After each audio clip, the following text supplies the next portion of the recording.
여러분 안녕하세요. 전쌤 간호입니다. 간호연구 방법론 4단원 연구 자료의 분석 세 번째 파트인 추론 통계 부분입니다. 1번 연구 대상자는 어떤 특성을 가진 모집단에서 추출된 개개인으로 이루어진 표본이다. 추론 통계는 표본에서 얻어진 자료를 이용하여 모 집단에 대한 결론을 도출하는 방법을 제공한다. 2번 통계적 추정은 표본의 성격을 나타내는 통계량을 기초로 하여 모수를 추정하는 통계적 분석 방법을 말한다. 가설 검정은 모수에 대하여 특정한 가설을 세워놓고 표본을 선택하여 통계량을 계산하고 이를 기초로 하여 모수에 대한 가설의 진위를 판단하는 방법이다. 3번 사전에 2개 이상의 집단들의 관계가 어떠할 것이라고 가설을 세우고 추론 통계로 검증하는 것을 가설 검증이라 한다. 가설 검증은 표본을 이용해 모 집단에 존재하는 관계에 대한 결론을 이끌어내는 것이 목적이다. 4번 연구자는 추론 통계를 이용하여 제한된 수의 대상자에게서 얻은 정보를 근거로 모 집단에 대해 결과를 일반화하거나 결론을 내릴 수 있다. 5번 정규 분포는 자료값의 분포가 평균을 중심으로 하여 좌우가 대칭이고 봉우리가 하나인 곡선을 이루며 최빈값, 중앙값, 평균값이 같은 분포이다. 정규 분포는 평균에서 일정한 거리에 있는 측정값들의 사례수가 일정한 비율을 차지하는 특성이 있다. 키, 몸무게 등 신체적 특성이나 심리적 특성, 자연적인 현상은 대부분 정규 분포에 근접한다. 6번 통계치가 표본에 따라 변하는 경향을 표집 오차라 한다. 7번 특정 모집단으로부터 추출된 일정한 크기와 무작위 표본들의 평균들로 된 분포를 표본 분포라 한다. 8번 표본 분포의 특성. 첫 번째, 모집단의 분포가 정규 분포가 아닐 때에도 표본의 크기가 커지면 표본 분포는 정규 분포에 근접한다. 두 번째, 모집단이 정규 분포일 때 표본 분포는 항상 정규 분포를 이룬다. 세 번째, 표본 분포의 평균은 모집단의 평균과 같다.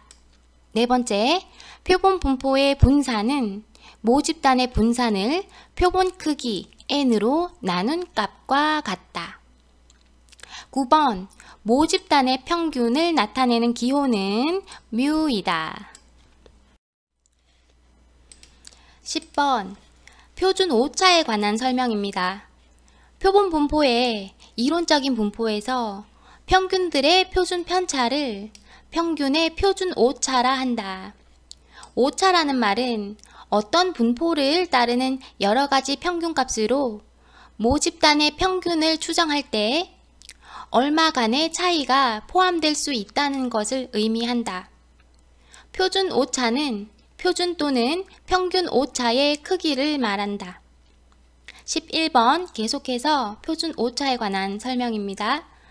표본의 평균들이 모집단의 평균 주위에 어느 정도 퍼져 있는지를 나타내는 표본 분포의 표준 편차를 표준 오차라 한다. 표준 오차가 작을수록 표본 평균들의 변동이 작은 것이고 따라서 모수로 추정한 평균값은 더욱 정확하다. 표준 오차는 표준 편차를 표본 크기의 제곱근으로 나누어 구할 수 있다. 자, 표본 크기를 n이라고 표기를 합니다. 표본 크기의 제곱근은 루트 n이 되겠죠. 자, 표준 편차에서 나누기 루트 n을 하면 표준 오차가 구해집니다.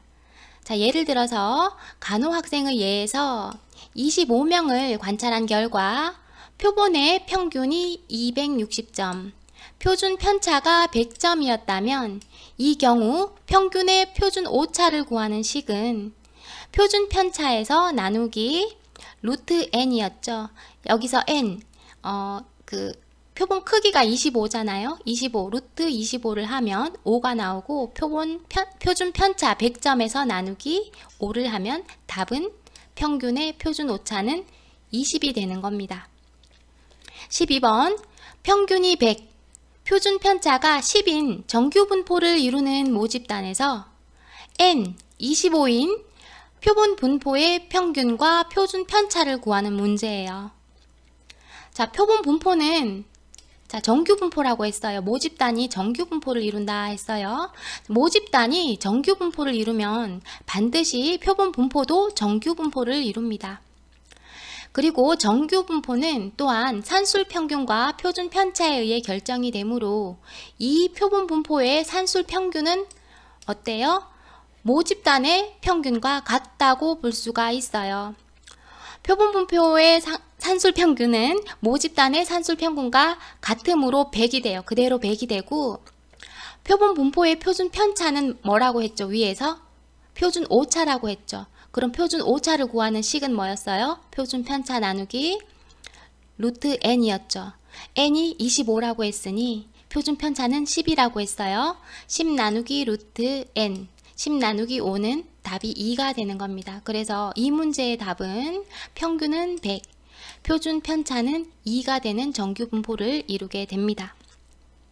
13번 두 모집단의 평균에 관한 검정으로 독립표본 T검정과 대응표본 T검정이 있는데 대응표본 T검정은 짝표본 T검정이라고도 한다.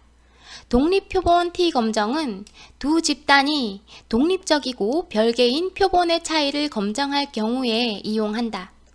짝표본 T검정은 동일한 집단에서 두 표본을 얻었을 경우 두 표본의 차이를 비교하기 위해 이용하는 분석 방법이다. 짝표본 T검정에서의 자유도는 n-1이다. n은 표본의 크기를 말한다. 자유도란 표본을 구성하고 있는 개별 요소 중 주어진 조건 하에서 통계적 제한을 받지 않고 자유롭게 변화될 수 있는 요소의 수이다. 짝표본 T검정에서 자유도는요, 표본 크기에서 -1을 뺀 수가 됩니다. 14번 두 모집단의 산술 평균의 차이에 대한 가설 검증을 T검정이라고 한다. T검정은 보통 두 표본이 독립적인 경우에 사용하는데 두 표본이 서로 쌍을 이루는 경우 특별히 짝비교 T검정을 하게 된다. 불안에 대한 간호중재가 효과가 있는지 알아보기 위해서 실험군과 대조군을 비교하려고 할 때 사용할 수 있는 통계 기법이 바로 T검정입니다. 15번 추론적 통계는 적용되는 가정에 따라 모수적 통계와 비모수적 통계로 나뉘는데 모수적 통계를 적용하기 위해서 요구되는 가정은 첫 번째, 모집단 분포의 정상성, 두 번째, 별량의 동질성, 세 번째, 측정치의 연속성 및 등간성이다.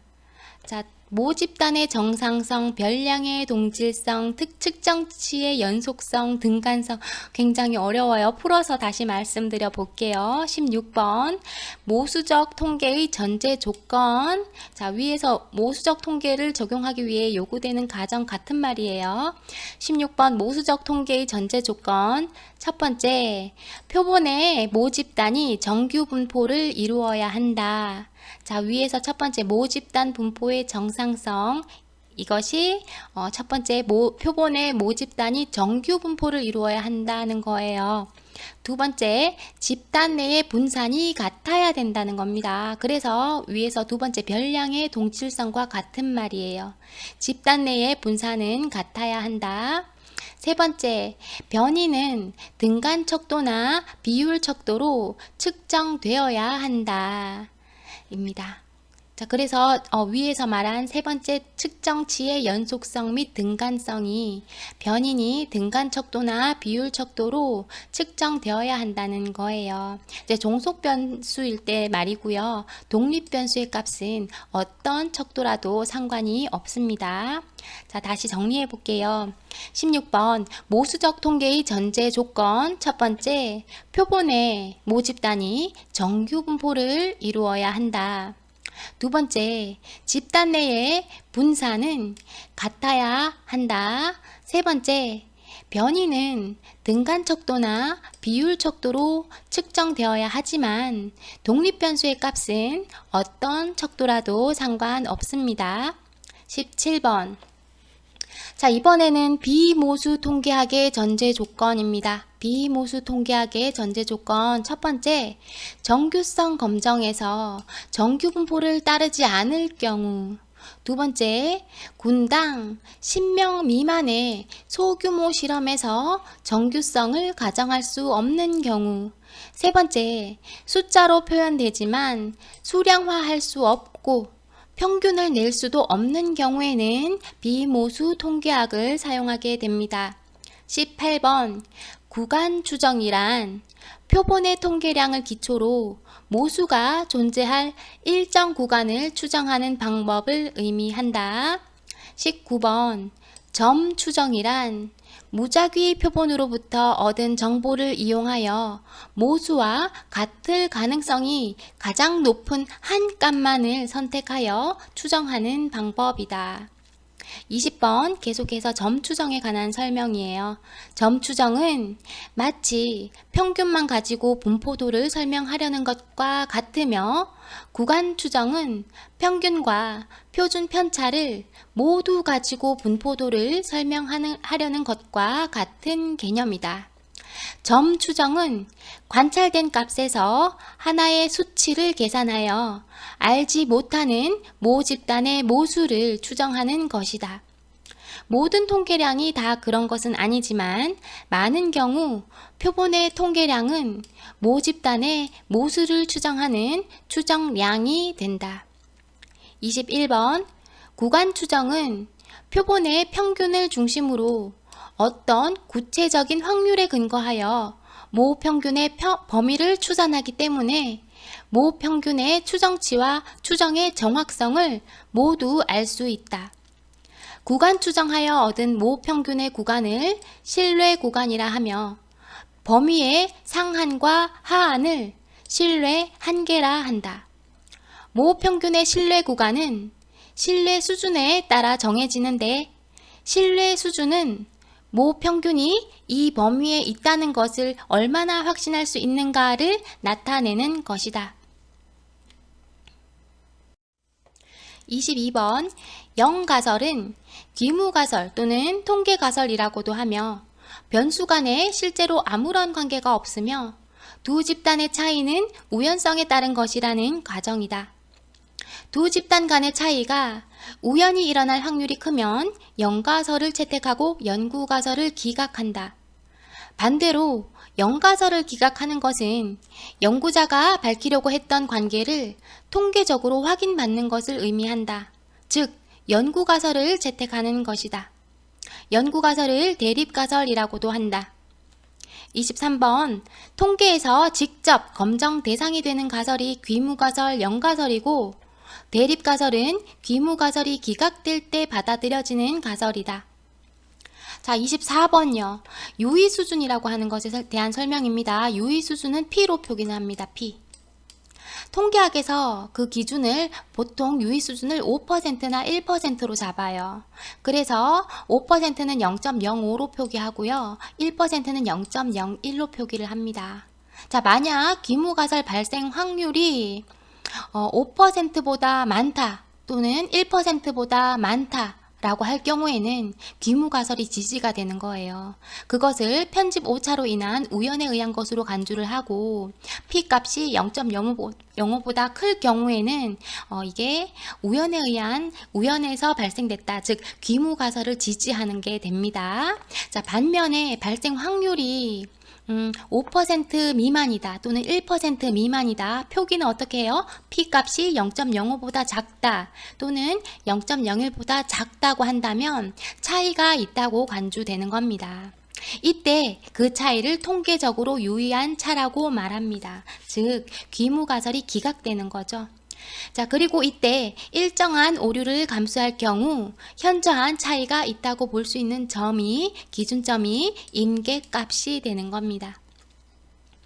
25번 주어진 유의 수준에서 귀무가설의 채택이나 기각과 관련된 의사결정을 할 때 그 기준이 되는 점이 뭐다? 임계값이다 또는 임계치라고도 합니다. 26번 귀무가설이 사실이 아닌 때 귀무가설을 기각하는 올바른 판단을 할 확률을 검정력이라고 합니다. 검정력은 1-베타 값이 되는 겁니다. 1-알파는요, 옳은 귀무가설을 올바르게 채택하는 경우 1-알파 값을 가지게 됩니다. 27번 연구자는 오류를 줄이도록 해야 하며 1-베타가 커지도록 해야 된다. 즉 검정력이 커야 된다라고 하는 거죠. 표본의 크기를 늘리면 검정력을 올리고 제2종 오류를 줄일 수가 있다. 그럼 제2종 오류가 뭐냐? 28번에 나옵니다. 28번 영가설이 틀렸는데도 받아들여질 가능성이 큰 것은 유의 수준을 너무 작게 정하기 때문에 발생한다.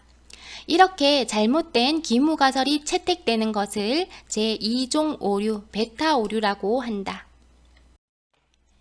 29번 계속해서 제2종 오류가 나오네요. 제2종 오류는 실제는 귀무가설이 틀렸는데도 검정 결과 귀무가설이 옳은 것으로 받아들이는 오류를 말한다.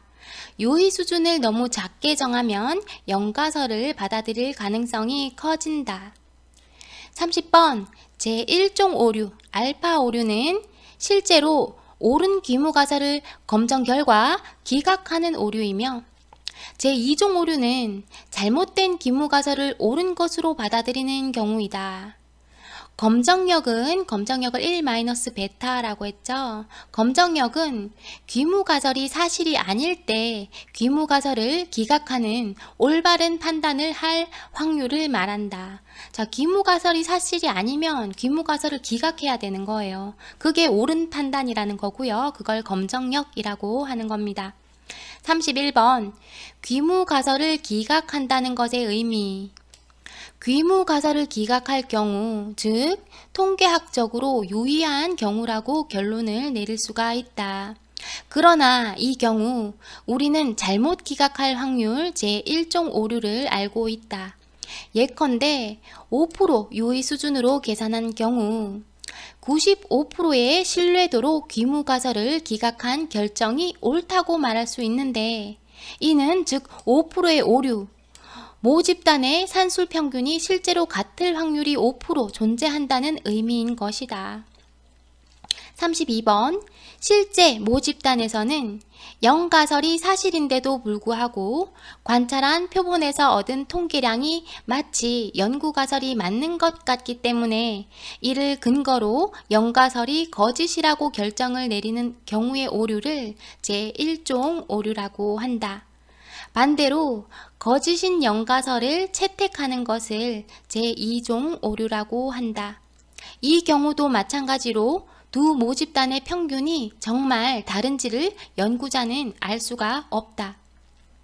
33번 유의 수준 0.01, 1%를 정했을 경우 제1종 오류를 범할 확률은 1%이다. 유의 수준을 0.01을 정했을 경우는 모집단에서 추출한 100개의 표본 중에 1개 이하의 표본 중에서 제1종 오류를 범하는 것이 허용된다는 뜻이다. 34번 두 변인이 모두 등간 척도 이상일 때 두 변수 간의 관계의 정도를 알아보기 위해서는 피어슨 상관 계수를 이용한다. T 검정은 집단 간 차이를 검정할 때 이용하며 종속 변수가 등간 척도 이상일 경우에 사용한다. 35번 분산 분석 F 검증법이라고도 하고, 분산 분석은 여러 집단의 평균값을 구해야 하는 경우 원하는 유의도 수준에서 검증할 수 있도록 하는 방법이다. 3개 이상이 되는 모집단의 평균의 차이를 동시에 비교하는 데 사용하는 것이 분산 분석이다. 36번 만 휘트니 유 분석은 자료의 수치가 순위 척도이거나 집단의 표본의 크기가 30 미만이어서 자료의 정규 분포성이 검증되지 못할 경우 사용하는 방법이 만 휘트니 유 분석입니다. 37번 카이 제곱 검정은 관찰 빈도와 기대 빈도의 차이를 계산함으로써 두 변인 간의 관계가 유의한지 또는 상호 독립적인지를 검증하는 방법이다. 교차 분석에 사용된다. 예를 들어 성별에 따른 흡연 여부의 차이를 확인하고자 할 때 사용하는 통계 방법은 카이 제곱 검정이다. 명목 척도나 서열 척도를 분석하는 방법이다. 자, 성별 또는 흡연 여부 모두 명목 척도로 측정이 됩니다. 그래서 카이 제곱 검정을 사용하게 됩니다. 38번 두 변수가 등간 척도 이상일 때 두 변수 간의 관계의 정도, 즉 관계의 강도를 알아보기 위해서는 피어슨 상관계수 방법을 사용합니다. T 검정은 집단 간 차이를 검증할 때 이용한데 종속 변수가 등간 척도 이상일 경우에 사용하게 됩니다. 집단이 3개 이상일 경우 사용할 수 있는 건 뭐였죠? 분산 분석이었어요. 또 종속 변수가 명목 척도일 경우 카이 제곱 검정과 같은 비모수 통계 방법을 써야 한다. 39번 양측 검정이란 가설 검정에서 기각 영역이 양쪽에 있는 것으로 두 모집단이 똑같다는 가설이다. 단측 검정이란 기각 영역이 어느 한쪽에만 있는 경우로 모집단이 다른 한쪽 모집단보다 크거나 작다는 가설이다. 자, 그래프로 봤을 때 여기가 기각 영역이에요. 자, A번 그림 같은 경우에는 한쪽에만, 단측에만 기각 영역이 있어요. 이게 단층 검정을 나타내는 그래프고, 자, B 같은 경우는 기각 영역이 양측에 있습니다. 양쪽에 있고 두 모집단이 똑같다는 가설을 가지고 있어요. 자, 40번 A의 그림은 우측 단측 검정의 기각력을 나타낸다. 자, 이 기각력이 기각되는 부분이에요. 우측에 가지고 있습니다. 그리고 단측 검정이고요. B 같은 경우는 양측 검정의 기각력을 나타내고 있습니다. 자, 41번 문제 중에 이런 것이 있었어요. 자, HO라고 하는 것이 귀무가설을 나타냅니다. 그리고 H1이라고 쓰인 건 대립가설을 나타내요. 자, 우리 양측 검정을 나타내는 표지는 귀무가설이 어떤 값과 같다고 되어야 되고, 그리고 대립가설도 어떤 값과 같다고 나왔을 때 그때는 양측 검정을 나타내는 그림 B에 해당하겠지만, 여기 같은 경우 귀무가설은 어떤 값과 귀무가설의 이거는 모집단의 평균이죠. 평균이 어떤 값과 같다고 했을 때 대립가설도 같아야 하는데 어떤 값보다 크거나 작거나 이렇게 표기됐을 경우에는 단측 검정을 나타내는 그림 A가 되겠습니다. 굉장히 어떤 표시가 Z는 2분의 알파 이런 거 유의 수준이 여기서는 알파라고 나오네요. P라고 나오지 않고. 이럴 경우에는 자, 다른 거 무시하셔도 되고요. 자, 귀무가설과 대립가설이 어떤 값과 같다고 했을 때는 양측 검정, 그리고 귀무가설은 같은데 대립가설은 같지 않고 어떤 개수보다 크거나 작다 이렇게 나왔을 때는 단측 검정이다. 이렇게 딱 단정을 지으시는 게 좋겠습니다. 42번 분산 분석 F 검증법이라고도 합니다. 분산 분석이란 앞에서도 했지만 여러 집단의 평균값을 구해야 하는 경우 원하는 유의도 수준에서 검증할 수 있도록 하는 방법이다. 3개 이상이 되는 모집단의 평균의 차이를 동시에 비교하는 데 사용된다. 43번 여러 집단의 평균값을 구해야 하는 경우 반복되는 T 검정은 귀무가설이 사실임에도 기각되는 오류인 제1종 오류에 빠질 수가 있다.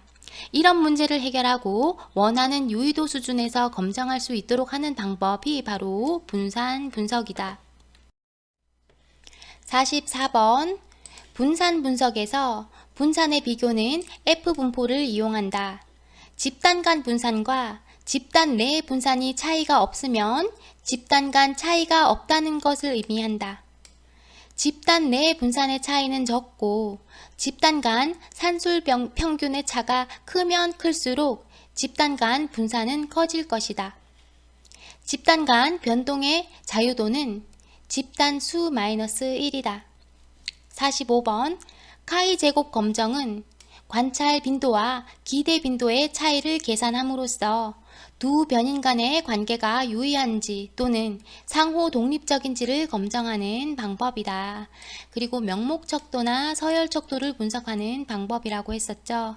46번 카이 제곱 검정을 이용할 때 주의점은 관찰치는 독립적이어야 하고 어떤 대상자도 반드시 하나이어야 하며 한 범주에만 속해야 한다는 것이다. 관찰 빈도와 기대 빈도의 합이 같아야 하고 각 항목의 기대 빈도가 5 이상이 되어야 한다. 47번 순위 검정이란 자료에서 주어진 원래의 수치는 직접 인용하지 않고 그 수치가 차지하는 순위를 평가하여 그 순위로 가설 검정을 하는 방법이다. 48번 회귀 분석은 한 변수를 이용하여 다른 변수의 값을 설명하거나 예측할 수 있는 모형으로 자료를 분석하는 것이다. 이때 설명하는 변수를 설명변수 또는 독립변수라고 하고 설명이 되거나 예측이 되는 변수를 종속변수 또는 반응변수라고 한다. 49번 회귀 분석 한 번 더 나오네요. 독립변인과 종속변인 간의 관계를 구체적으로 나타내주는 수식을 회귀식이라고 하는데 하나의 독립변인과 하나의 종속변인 사이의 관계를 분석하는 것은 단순 회귀 분석이라고 하고 여러 독립변인과 하나의 종속변인 사이의 관계를 분석하는 것을 다중 회귀 분석이라고 한다. 50번 독립변수가 한 개이며 종속변수와의 관계가 직선인 회귀 모형을 단순 회귀 분석이라고 하고 여러 독립변수와 하나의 종속변수를 관찰하는 것을 다중 회귀 분석이라고 한다. 자, 마지막 페이지입니다. 연구 결과를 해석하라 라고 하는 이런 표가 주어질 때 표를 봤을 때 가설을 예상해 볼 수가 있죠. 운동에 참여하고 나서 삶의 질의 평균값이 올라가질 것이다 라고 가설을 세울 것 같아요. 그럼 귀무 가설은 뭔가요? 운동 참여와 삶의 질은 관계가 없다는 것이 우연에 의한다는 것이 귀무 가설, 연가설이 되겠죠. 자, 이때 P값을 보세요. 유의 수준 값이 5%로 잡았어요. 5%로 잡았는데 여기 실제로 P값이 얼마가 나왔습니까? 0.12로 0.05보다 차지하는 크기가 커요. 그렇기 때문에 P-밸류 값이 0.12가 된다라고 하는 것은 통계적으로 귀무가설이 지지된다. 즉 운동 참여와 삶의 질 평균값, 삶의 질은 별 관계가 없다라고 볼 수가 있습니다. 통계적으로는. 그런데 실제로 수치는 어떻게 나왔어요? 운동 참여 전의 삶의 질은 5.83, 운동 참여 후 삶의 질은 6.78로 수치가 올라가지긴 올라가졌어요. 그럼 어떻게 해석할 수가 있을까요? 이 연구는 운동 참여 후 참여 전보다 삶의 질은 수치적으로는 증가했으나 통계적으로는 유의하지 않았다라고 결론을 지을 수가 있습니다. 자, 수고하셨습니다.